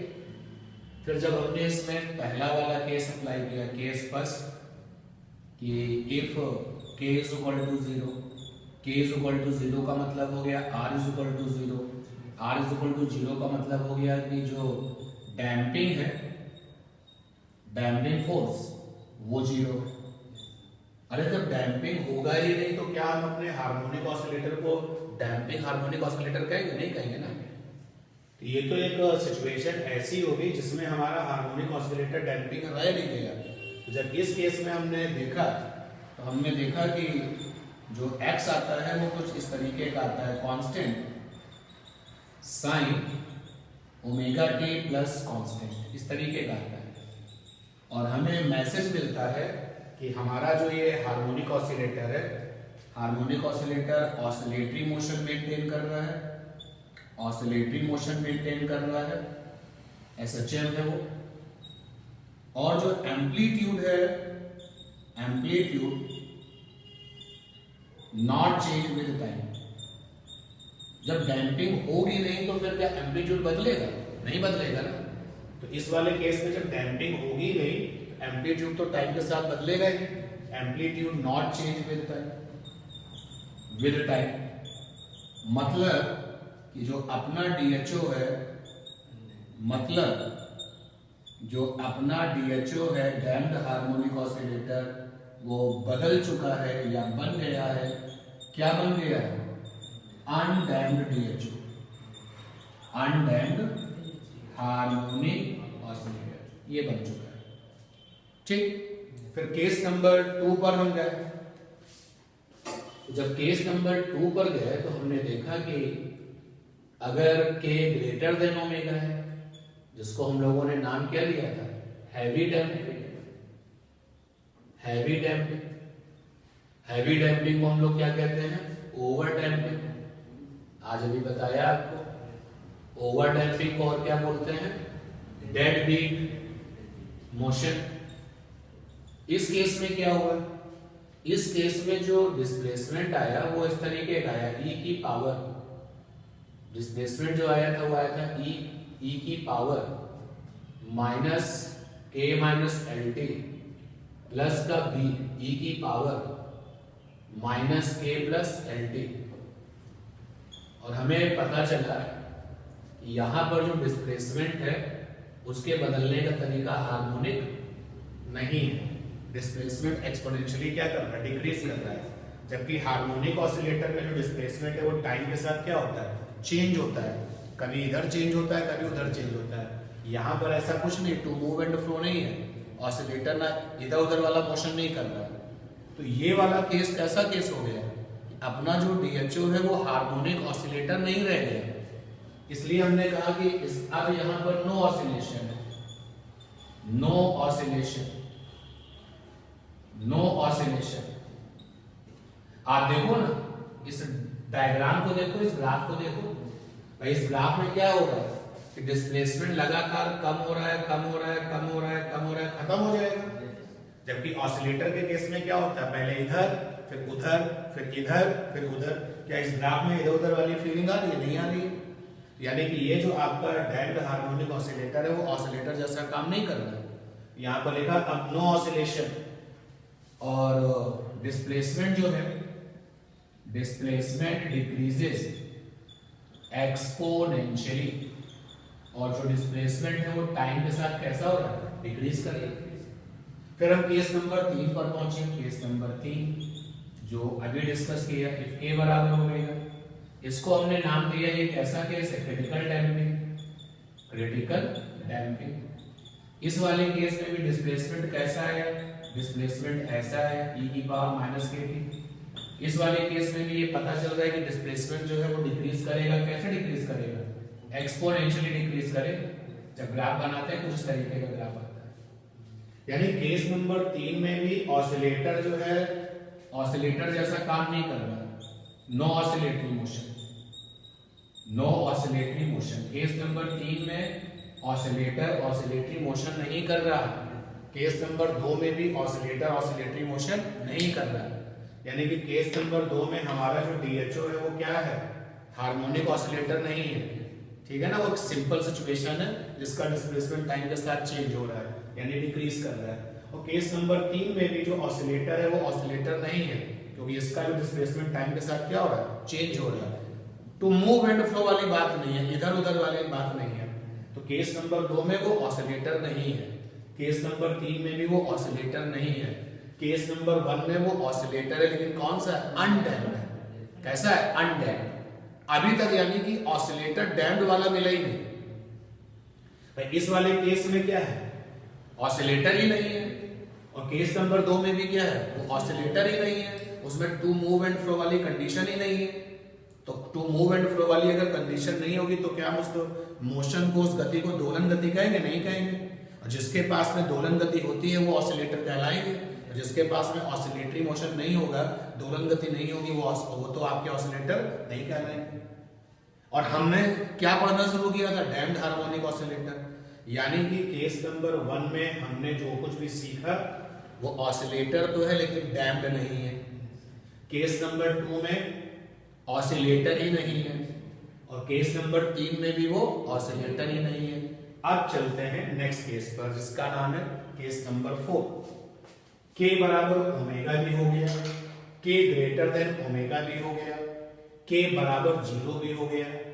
अब देखते हैं के लेस देन ओमेगा। जरा इस केस को देखते हैं। जब हम इस केस को देखेंगे और पूरा डिस्कस करेंगे तो तुम देखोगे कि अपना जो सिस्टम है उसका नाम है डैम्प्ड हार्मोनिक ऑसिलेटर, वो उसी की तरीके से रिएक्ट भी करेगा। जैसे ऊपर जो मैंने ग्राफ बनाया है ना कि टाइम के साथ देखो सिचुएशन ऐसी है तो ऐसा वहां पे दिखाई नहीं देगा। देखते हैं कैसे। तो केस नंबर है 4। केस नंबर 4 क्या है, केस नंबर 4 जरा देखें। अगर के लेस देन ओमेगा, देखो यार के ग्रेटर देन ओमेगा, ओमेगा का नाम क्या है, हैवी डैम्पिंग। तो के लेस देन ओमेगा का नाम क्या होगा, लो डैम्पिंग। तो इफ के लेस देन ओमेगा को कहते हैं लो डैम्पिंग, लो डैम्पिंग।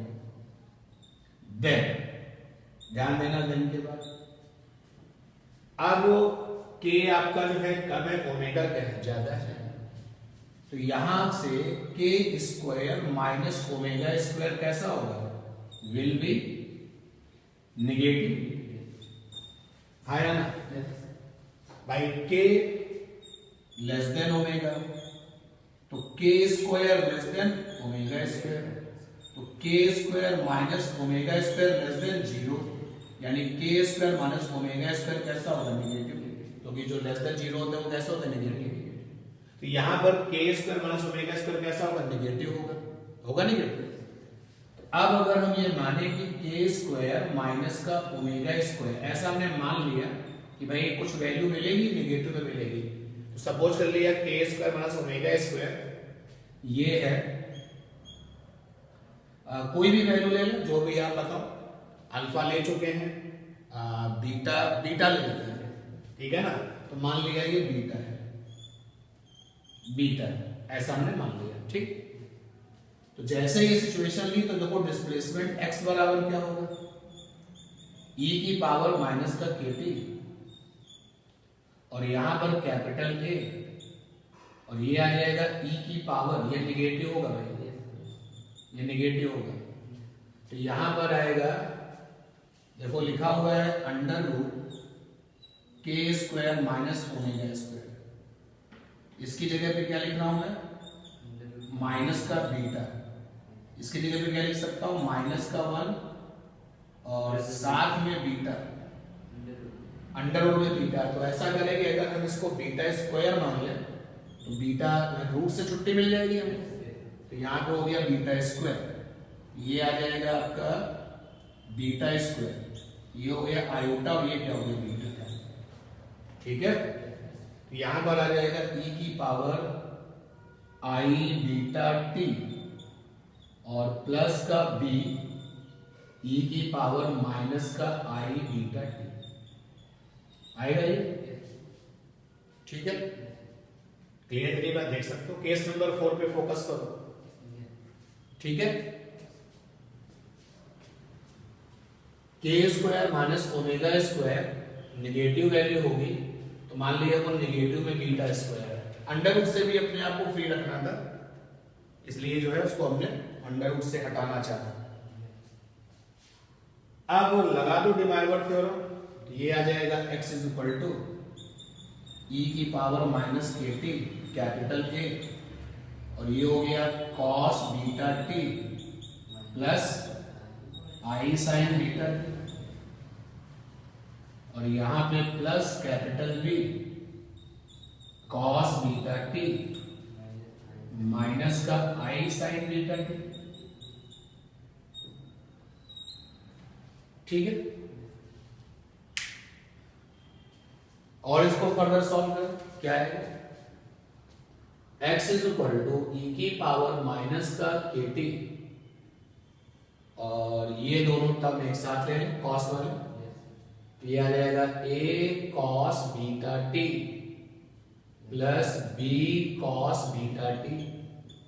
ठीक है, और यहां से आएगा plus i a sine beta t और minus i b sine beta t. ठीक है,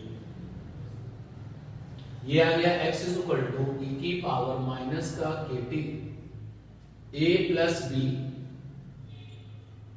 कॉस बीटा टी, और यहां से आ जाएगा plus i a i b sine beta t. ठीक है, और पिछली क्लास में हमने देखा था कि हम इसको कैसे बदल सकते हैं, इस पूरे टर्म को कैसा बदल सकते हैं, इस पूरे टर्म को हम ऐसे बदल सकते हैं।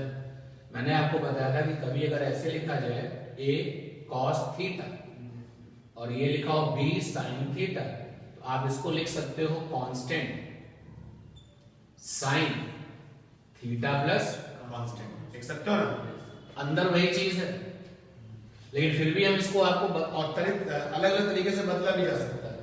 देखो हम यहां पर इसमें जो है कुछ चेंजेस करने वाले हैं। क्या चेंजेस करने वाले, हमने ऐसा सपोज कर लिया लेट a प्लस बी और आई ए माइनस का आई बी, इसको हमने मान लिया a साइन फाइव और इसको मान लिया a कॉस फाइव।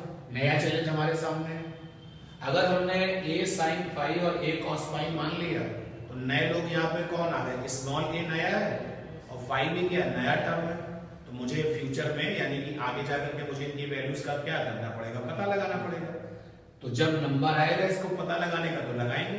ठीक, अगर हम ये यहाँ पर पुट अप कर दे तो क्या बन जाएगा, x is equal to a की पावर माइनस का के टी और a प्लस बी आ गया a sine five cos beta t, और ये आ जाएगा a cos five sine beta T.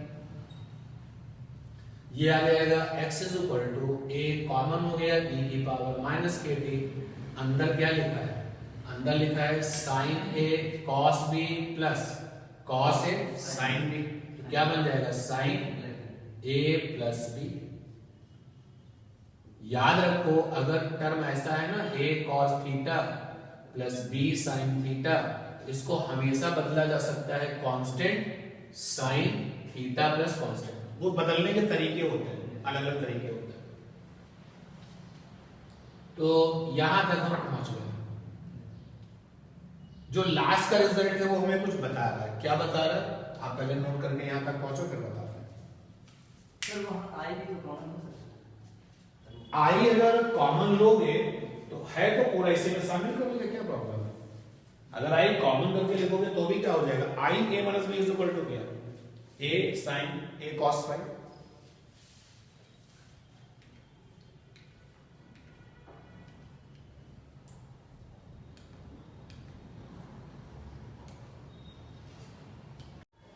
तो जो रिजल्ट आया है यहाँ पे डिस्प्लेसमेंट वाला, इसको एक बार और लिखते हैं। क्या रिजल्ट आया है इस केस में? x is equal to A E की पावर माइनस का kt और साइन और बीटा टी प्लस का फाइव, ये है। अब मेरा कॉन्फिडेंस देखो हमारा क्या है। कॉन्फिडेंस, पहला कॉन्फिडेंस ये है कि डिस्प्लेसमेंट की इक्वेशन में साइन और कॉस के टर्म अगर आए टाइम के साथ तो 100% क्या ऑसिलेटरी मोशन तो है। तो यहां पर डिस्प्लेसमेंट में साइन का टर्म आ गया, वो भी टाइम के साथ वाला। क्या आ गया? टाइम के साथ वाला। तो ये तो पक्का हो गया कि इस केस में ऑसिलेटरी मोशन तो हो रहा है, ठीक है ना। अच्छा, अगर हम लोग अपना अनडैम्प वाला केस देखें, जब हम लोग डैम्पिंग नहीं करते थे, तो अनडैम्पिंग के केस में हमें मिलता था x बराबर A sine omega T plus five, मिलता था।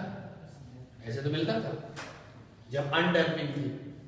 जब हमारे पास में डिफरेंशियल इक्वेशन थी d2x अपॉन dt2 प्लस का ओमेगा स्क्वायर x बराबर 0, जब बिल्कुल भी डैम्पिंग जैसी चीज ही नहीं थी, तब हमें ये मिला था। तो जो हमें मिला था उसमें ये t के साथ जो चीज आती है इसको क्या कहते थे? फ्रीक्वेंसी। उसको क्या कहते थे? फ्रीक्वेंसी। और ये जो होता था उसको क्या कहते थे? एम्पलीट्यूड। और ये जो एम्पलीट्यूड होता है वो टाइम के साथ क्या होता है? नहीं बदलता है। यही तो है ना। जरा रिजल्ट को देखो, यानी कि साइन के साथ जो ये बीटा है, ये यहाँ पर क्या है? फ्रीक्वेंसी। बीटा यहाँ पर क्या है? फ्रीक्वेंसी। और साइन के पहले ये जो टर्म लिखा है इसका नाम क्या है? एम्पलीट्यूड। ठीक है ना। तो यहां से एक चीज समझ में आ रही है, वो ये कि इन अबव इक्वेशन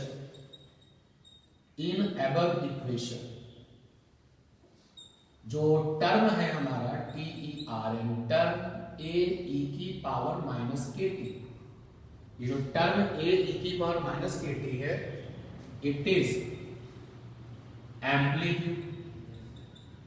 ये क्या है? एम्पलीट्यूड है। किसका? डीएचओ का। डैम्पिंग काम कर रही है ना, जो केस नंबर 4 है उसमें क्या है? लो डैम्पिंग है। तो डैम्पिंग काम कर रही है, और डैम्पिंग काम कर रही है तब हमने एम्पलीट्यूड निकाला है। और जो एम्पलीट्यूड निकला है मतलब इसका ये हम लिख सकते हैं, amplitude is equal to A E की पावर माइनस का के टी। ठीक है ना। अभी तक जब हम यहां पर कंसीडर कर रहे थे छोटा ए क्या है, तो छोटा ए मेरे लिए क्या था? कोई कांस्टेंट वैल्यू थी।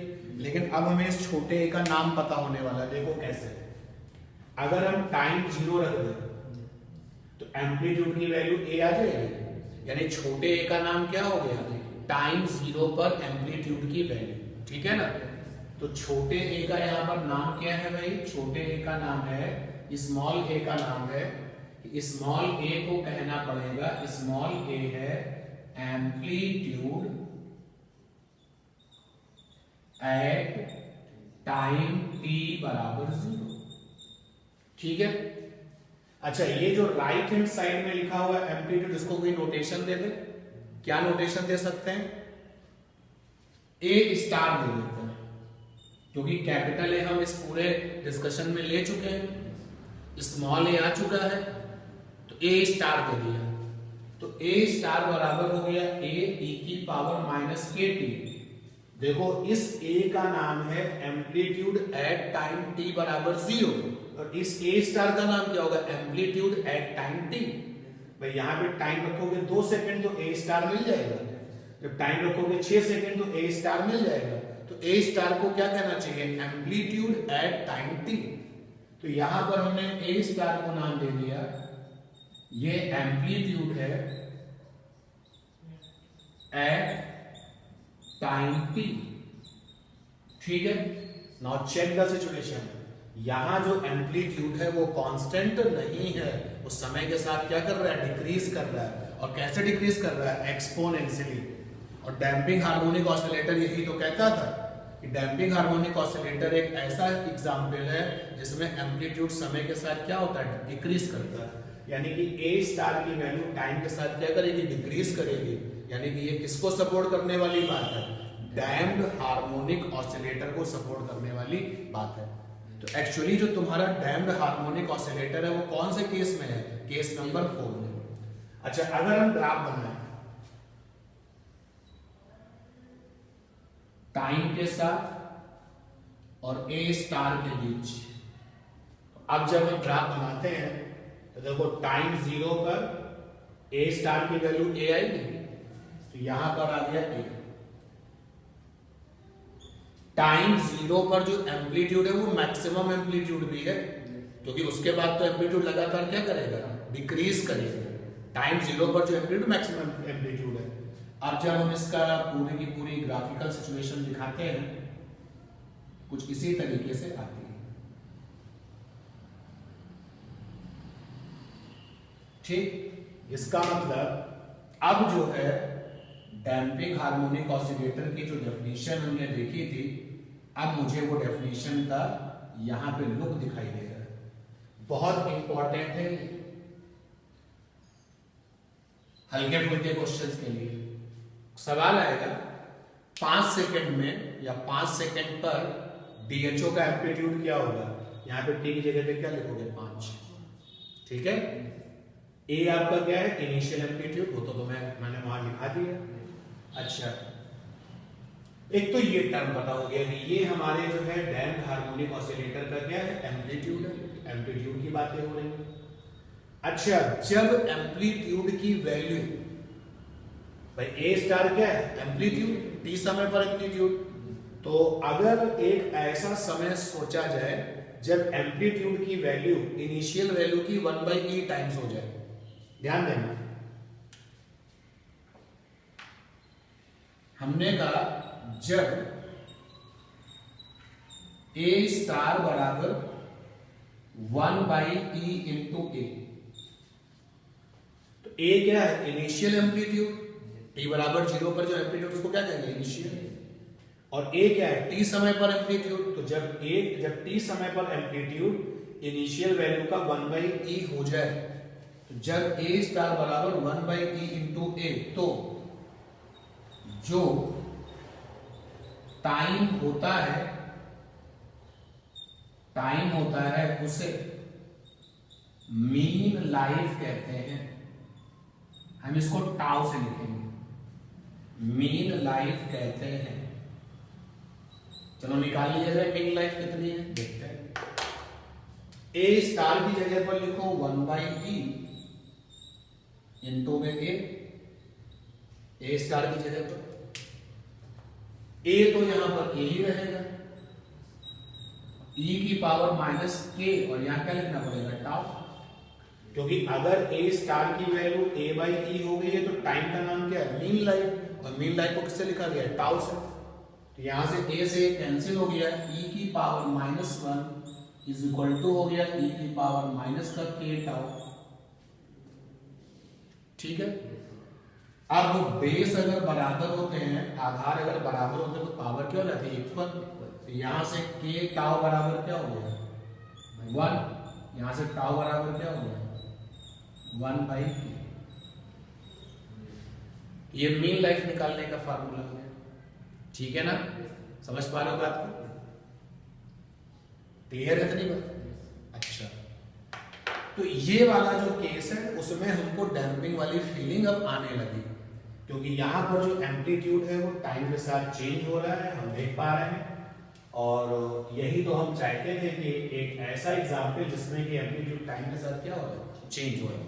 अच्छा, ये जो बीटा है इसका नाम क्या है, डीएचओ की फ्रीक्वेंसी। यहां पर हमने लिखा फ्रीक्वेंसी ऑफ डीएचओ।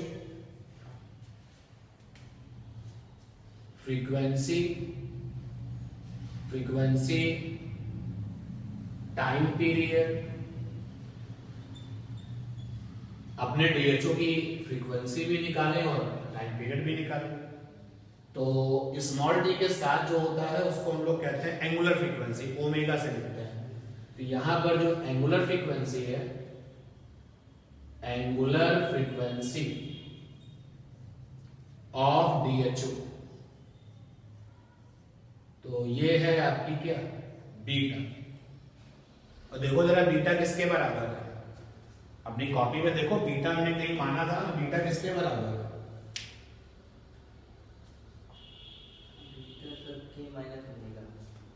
बीटा की वैल्यू क्या है?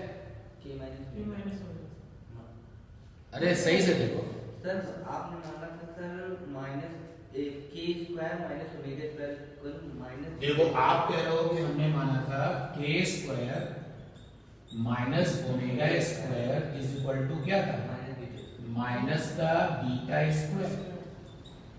इसको ऐसे लिख सकते हैं ना, omega square minus k square is equal to क्या, बीटा स्क्वायर। ठीक है, तो यहां से आ जाएगा बीटा बराबर क्या, under root omega square minus k square. तो बीटा की वैल्यू क्या हो गई, under root omega square minus k square. तो बीटा की वैल्यू हो जाएगी, एंगुलर फ्रीक्वेंसी है ये, और ये हो जाएगी ओमेगा स्क्वायर माइनस का के स्क्वायर। ठीक है, ये एंगुलर फ्रीक्वेंसी है। अब एंगुलर फ्रीक्वेंसी को हम ओमेगा से नहीं लिख रहे हैं, डर रहे हैं, क्यों? क्योंकि जब हमने डीएचओ की डिफरेंशियल इक्वेशन बनाई थी तो हमने म्यू बाई एम को क्या ले लिया है, ओमेगा स्क्वायर। तो वो वाला ओमेगा फिर यहाँ ओमेगा लिखेंगे तो आप क्या करोगे, कंफ्यूज हो गए। तो पूरी लाइन लिख रहे हैं एंगुलर फ्रीक्वेंसी। जब आपसे पूछा जाए एंगुलर फ्रीक्वेंसी ऑफ डीएचओ कितनी है, तो आपका आंसर होगा बीटा, और बीटा बराबर क्या है, omega square minus k square. ठीक, अच्छा टाइम पीरियड क्या होता है? टाइम पीरियड को हम लोग कैपिटल टी से लिखते हैं, और कैपिटल टी बराबर होता है क्या, देखो ओमेगा बराबर होता है 2 पाई बाई कैपिटल टी। तो यहां से कैपिटल टी बराबर क्या है, 2 पाई बाई ओमेगा, और ओमेगा का नाम क्या है, एंगुलर फ्रीक्वेंसी। ठीक है, यानी कैपिटल टी बराबर क्या होता है, 2 पाई अपॉन एंगुलर फ्रीक्वेंसी। तो यहां पे हमने लिखा टी बराबर 2 पाई, और नीचे लिखा एंगुलर फ्रीक्वेंसी, एंगुलर फ्रीक्वेंसी।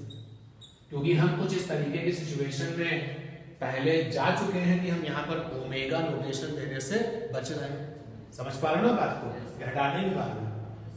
और फिर यहाँ से हमने देखा कि टी की वैल्यू आ गई 2 pi by beta, angular frequency कितनी है, बीटा। तो t is equal to 2 pi, beta की वैल्यू कितनी है भाई, under root omega square minus k square. आइए यहाँ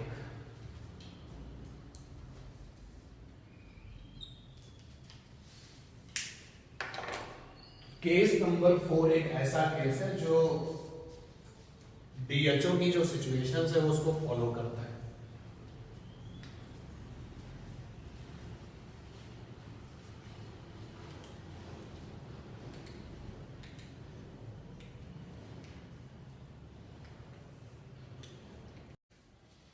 आप इसको चाहो तो उन ओरिजिनल टर्म्स में भी लिख सकते हो जो ओमेगा की ओरिजिनल थी। Capital t is equal to 2 pi omega square की जगह पे क्या लिख सकते हो, म्यू बाई एम। और के की वैल्यू क्या लिख सकते हो भाई, आर बाई 2m का होल स्क्वायर, क्योंकि 2 के बराबर क्या था, आर बाई एम। तो के बराबर क्या होगा, आर बाई 2। याद रखना कि केस नंबर जो 4 है वो जाकर के तुम्हें डीएचओ के बारे में बताता है, बाकी के जो केसेस हैं वो डीएचओ की बात नहीं करते। ठीक है, तो अगर हम डीएचओ को देखना चाह रहे हैं तो हमें केस नंबर 4 फॉलो करना है।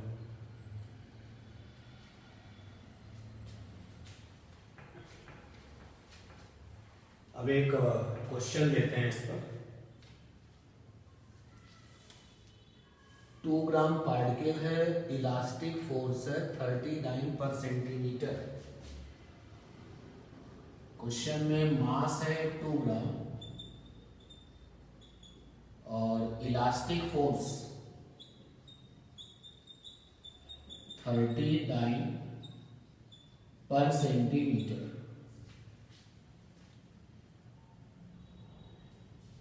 and a frictional force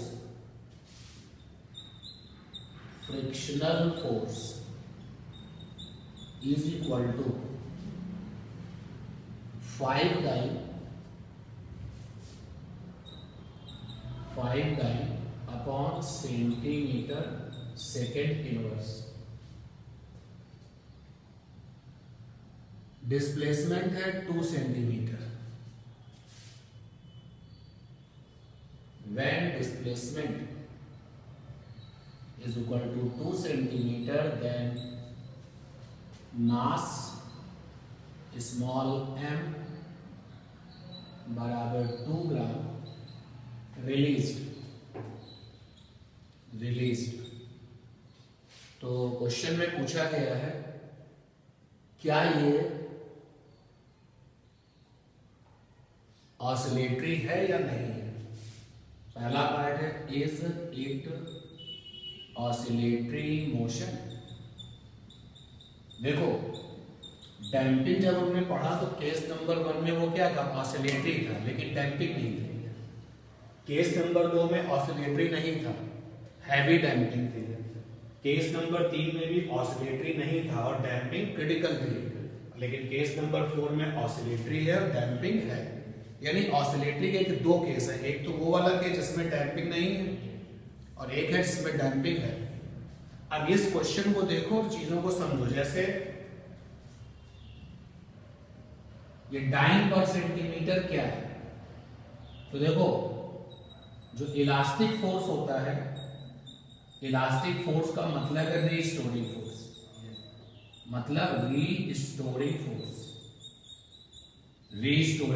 ठीक है. अब ये रीस्टोरिंग फोर्स डीएचओ की पढ़ाई करते समय लिखा है म्यू एक्स. तो यहां से म्यू बराबर क्या होगा, एफ अपॉन एक्स. अगर आप एफ को लोगे एसआई में तो न्यूटन और एक्स होगा मीटर. तो जो न्यूटन अपॉन मीटर है एक्चुअली वो किसकी वैल्यू है, म्यू की वैल्यू है. और म्यू का नाम क्या है, फोर्स कांस्टेंट. अच्छा अगर सीजीएस में जाओगे तो फोर्स किसमें होता है, डाइन में. एक्स किसमें होगा, सेंटीमीटर. तो कुल मिलाकर के इस क्वेश्चन में जो ये 30 डाइन पर सेंटीमीटर है, क्या चीज है, ये म्यू है. ये म्यू की वैल्यू है कितनी, 30 डाइन पर सेंटीमीटर. ये म्यू की वैल्यू है. पहली बात ये हो गई. अब फिर आप देखो डैम्पिंग फोर्स की बात करते हैं. बताया गया था डैम्पिंग फोर्स एक तरीके का क्या है, फ्रिक्शन फोर्स होता है. तो डैम्पिंग फोर्स को हमने एफ डैश से लिखा था. ये था माइनस का आर वी. तो यहां से आर की वैल्यू क्या हो जाएगी, f dash by v. Negative तो डायरेक्शन को बताता है ना, उसको छोड़ दो. अब अगर हम एसआई में हैं तो ये हो जाएगा न्यूटन और स्पीड क्या हो जाएगी, मीटर सेकेंड इनवर्स. ठीक है. और अगर आप सीजीएस में तो क्या हो जाएगी, डाइन सेंटीमीटर सेकेंड इनवर्स. तो यानी जो डाइन सेंटीमीटर सेकेंड इनवर्स है वो हमारा क्या है, डैम्पिंग कांस्टेंट. और आर की वैल्यू क्या है यहाँ क्वेश्चन में, 5 है. Dyne centimetre second inverse. अब ऑसिलेटरी मोशन होने के लिए एक केस तो है जब डैम्पिंग ना हो. वो तो होगा नहीं यहाँ, क्योंकि डैम्पिंग यहाँ पर है. एक पहले वाले केस में हमने क्या सोचा था, डैम्पिंग नहीं है, तो वो पहला वाला केस तो यहाँ लगेगा नहीं. और फिर चौथा वाला केस, ऑसिलेटरी मोशन के तो 2 ही केस थे ना, एक पहला वाला और एक चौथा वाला. बाकी केस नंबर 2 में ऑसिलेटरी मोशन ही नहीं था. केस नंबर 3 में भी ऑसिलेटरी मोशन नहीं था. तो अब हम किसकी कोशिश करें, चौथे नंबर के केस की. और चौथे नंबर केस में अगर ऑसिलेटरी है तो के लेस देन क्या होता है, ओमेगा. चेक कर लेते हैं. एलएचएस लिया, एलएचएस में है के. क्या होता है के की वैल्यू होती है आर बाई 2m. ठीक. आर यहाँ पे कितना है, 5. 2m कितना है, 2. के की वैल्यू आ गई 0.5. नहीं, आर की वैल्यू है 5, m कितना है 2. ये आ गया 5/4. 5/4 कितना आ गया, 4 बच जा 4, 4 2 8, 4 5 जा के की वैल्यू आ गई, ठीक है ना, सही है, देख लो। ओके, अब हम निकालते हैं आरएचएस ओमेगा। ओमेगा बराबर क्या था, under root mu by m, क्योंकि ओमेगा स्क्वायर था ना म्यू बाई एम, तो ओमेगा हो जाएगा ये। अब म्यू कितना है बेटा, 30, ये 30 है ना म्यू, और नीचे एम कितना है 2, ये आ जाएगा 15। अच्छा 15 का स्क्वायर रूट कितना होगा, 4 चौको 16 और 3 त्रिका 9, यानी 3 से ज्यादा और 4 से कम। यहां पर लिख देते हैं 3 से ज्यादा और 4 से कम। लेकिन एक बात अच्छी है, गुड न्यूज है कि k लेस देन क्या है, ओमेगा, क्योंकि k लेस देन ओमेगा है, इसलिए यहां पर डैम्पिंग वाली ऑसिलेटरी मोशन है। कौन सी मोशन है, डैम्पिंग वाली, इसलिए हियर ऑसिलेटरी मोशन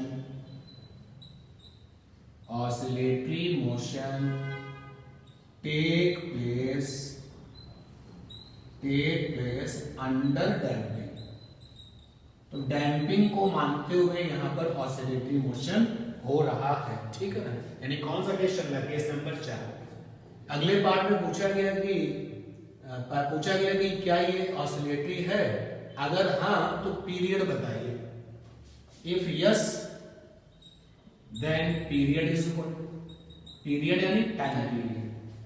तो भाई टाइम पीरियड का फार्मूला ये रहा, ये देखिए, ये है formula, 2 pi omega square, omega की वैल्यू कितनी आएगी, √50, ओमेगा स्क्वायर कितना हो जाएगा 50, बोलो भाई, और k की वैल्यू कितनी आएगी 5/4, k स्क्वायर कितना हो जाएगा 25/16। तो यहां से आ जाएगा t बराबर 2 पाई अंडर रूट, और ये हो जाएगा एलसीएम जब लोगे तो 16 5 जा 80, 16 पंचे 80 और 16 1 जा 16 और 8 8 और 6 14, यानी कि 240, और माइनस का कितना हो जाएगा 25, और ये ऊपर चला जाएगा अंडर रूट 60, ये हो जाएगा कितना 8 पाई, नीचे अंडर रूट में कितना आ जाएगा 215, 240 में 215, आगे से सॉल्व कर लेंगे, नोट कर लीजिए।